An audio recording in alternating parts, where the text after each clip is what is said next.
Hi, this is Cheryl Breedigan with Style Santa Fe, here with another quick style idea on how you can put together a look with that Santa Fe style.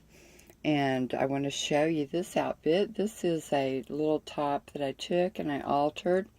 It was originally a turtleneck yoga top, and I did not like the turtleneck on it, so I cut the neck out, and then I added a vintage African print animal scarf along with one of my necklaces from Designs by Cheryl B. The necklace is handmade by me. It has a bit of a Victorian look coupled with these beautiful shells in the same color as the blouse, which also brings out the similar colors in the scarf.